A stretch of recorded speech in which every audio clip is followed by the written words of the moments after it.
Film Rich here to bring you some more recaps of your favourite shows. Today we're recapping the opening episode of The Punisher, a Marvel Studios television show which stars Jon Bernthal as the Punisher.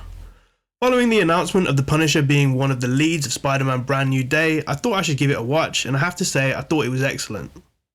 The series picks up after the events of Daredevil Season 2. Frank Castle is still haunted by his past and trying to carve out a new life, but violence always seems to follow him. Before we break this episode down scene by scene, I would like to please ask everyone to like, share and subscribe for more videos, and on that note, let's get into it. The episode opens with Frank Castle wrapping up his war on the gangs responsible for his family's murder. We see him take out the last of the dogs of hell bikers on a back road in Alabama by running them off the highway with a van.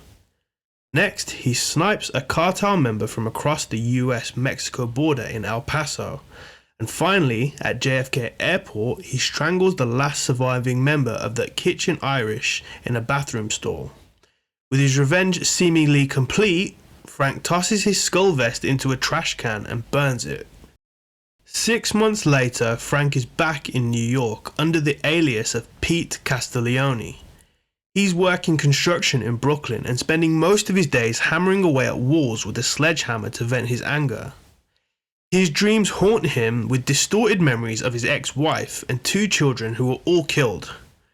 His co-workers also bully him constantly, but he keeps quiet until he strikes up a tentative friendship with Donnie Chavez, a young worker from Queens living with his grandmother after losing his parents in a car crash. Despite trying to disappear, Frank still makes visits into Manhattan to see Curtis Hoyle, a friend and former Navy corpsman who now runs a support group for veterans.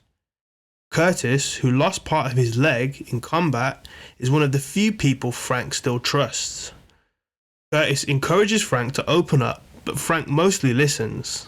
Curtis is also trying to help Lewis Wilson, a struggling army vet with severe PTSD and a growing resentment toward the country. Meanwhile, we meet Special Agent Dinah Madani, newly assigned to Homeland Security's New York office after serving in Afghanistan. Her main focus is the unsolved murder of her former partner Ahmed Zubair, an Afghan police officer who was killed after catching American soldiers trafficking heroin. When Madani pushes her boss Carson Wolf to reopen the case, he shuts her down, calling it off limits. Unwilling to let it go, she insists her new partner Sam Stein to dig into Frank Castle, Colonel Schoonover, and the drug bust at the docks, knowing all 3 events are connected. Later, she confides in her mother, a psychiatrist, about her shaken faith in the system. Back on the construction site, Donnie tries to befriend Lance, one of the men who've been tormenting Frank. It turns out Lance owes money to the Nucci family. He and his buddies cook up a plan to rob the Janucci-run poker game, roping Danny in as a last-minute replacement when their getaway driver gets hurt. The job goes bad very fast. While grabbing Crash, Donnie drops his wallet, revealing his identity. With the mobsters now knowing his name, Lance and his crew panic. Instead of covering for Donnie, Lance and others decide to drown him in cement mixer. Just before they kill him, Frank steps in. He brutally takes out Lance and his friends with a sledgehammer, forcing Lance to reveal the poker game's location before finishing him off. Frank saves Donnie, then heads to the game himself. Inside, he wipes out every gangster in the room before they retaliate against Donnie. Unbeknownst to Frank, his violent return doesn't go unnoticed.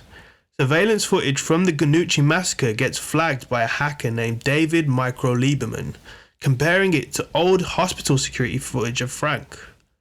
Micro confirms that Punisher is alive. Smiling at the scream, he mutters, "Welcome back, Frank." And that's episode 1 of The Punisher. The show wastes no time reminding us who Frank Castle is, a man torn between hiding in the shadows and unleashing hell on everyone who threatens him or the innocent. With Micro now tracking him and Homeland closing in, Frank's war is far from over.